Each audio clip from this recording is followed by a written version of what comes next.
Globalist technocrats at the G20 are already preparing for the next pandemic. So let's have a digital health certificate acknowledged by WHO if you have been vaccinated or tested properly, then you can move around. Alright, so now it's admitted, and bear in mind people at the time were banned for saying this, that vaccinated people can still pass on the virus. Here it is from the NHS website, but they're already preparing for the next pandemic by greasing the skids for a WHO global health passport that will mandate vaccination in order for people to be allowed to travel. Can someone explain to me how that makes any sense at all? Unless the WHO health pass is just a permission slip to prove that you've complied with the narrative. So for the next pandemic, instead of stopping the movement of the people 100%, which clog the economy globally, you can still provide some movement of the people. Hopefully, for the next pandemic,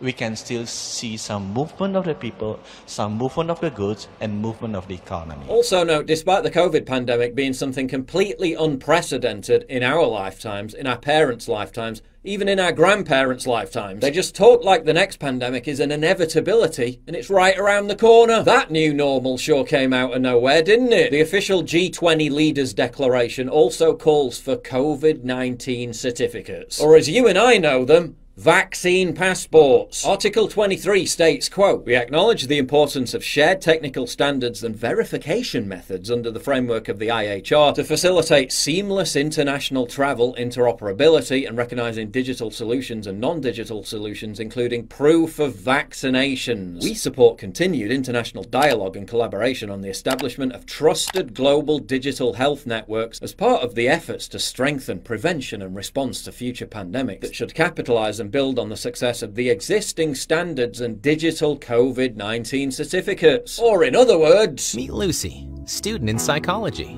and me, her digital ID wallet issued by the government. I can help governments to better communicate with citizens. Right now, I'm reminding Lucy of the appointment she needs to schedule for her mandatory vaccination. These technocrats act like the last year plus of revelations about all this just didn't happen. And that's where Article 24 comes into play. The COVID-19 pandemic has accelerated the transformation of the digital ecosystem and digital economy. We acknowledge the importance to counter disinformation campaigns. Note how censorship of disinformation, which as we all know is a euphemism for criticism and scrutiny of their agenda, is an integral part of the planning process. Dismiss anything else.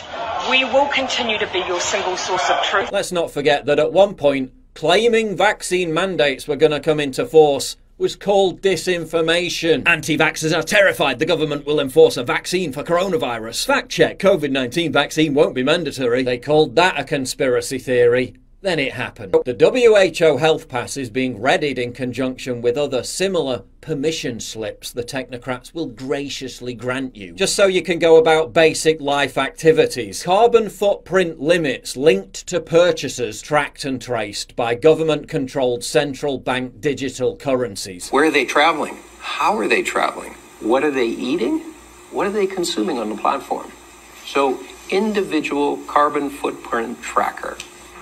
Stay tuned, we don't have it operational yet, but this is something that we're working on. Oh, you've surpassed your limit for CO2 emissions this month. I'm afraid the payment for that plane ticket you booked to go and see your parents at Thanksgiving has been declined. Van City just became the first Canadian bank to launch a credit card linked to carbon emissions. Australia's Commonwealth Bank launched a similar scheme last month, giving the customer the option to pay a fee to offset their carbon footprint. Voluntary for now, but what about in 5 years' time? The ultimate agenda was revealed by 4 environmental experts in the science journal Nature. Everyone would be issued with a carbon allowance card that, quote, would entail all adults receiving an equal tradable carbon allowance that reduces over time in line with national carbon targets. The authors make clear the program would be a, quote, national mandatory policy. Carbon units would be, quote, deducted from the personal budget with every payment of transport fuel, home heating fuels and electricity bills. And anyone going over the limit would be forced to purchase additional units in the personal carbon market from those with excess to sell. Meaning the super rich could easily afford to bypass the system completely and continue enjoying their opulent lifestyles without a care in the world. While you scrabble around for enough money to buy a carbon credit to keep the heating on.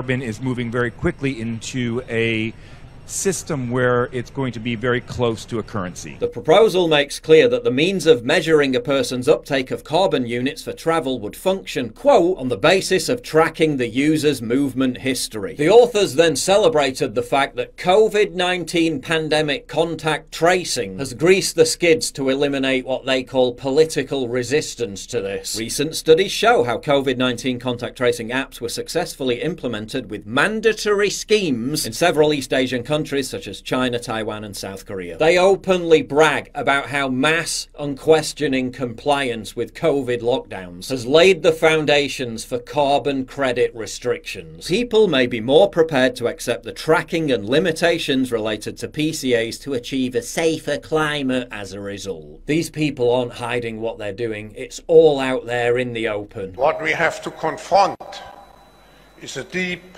systemic and structural restructuring of our world. And this will take some time. And the world will look differently after we have gone through this transition process.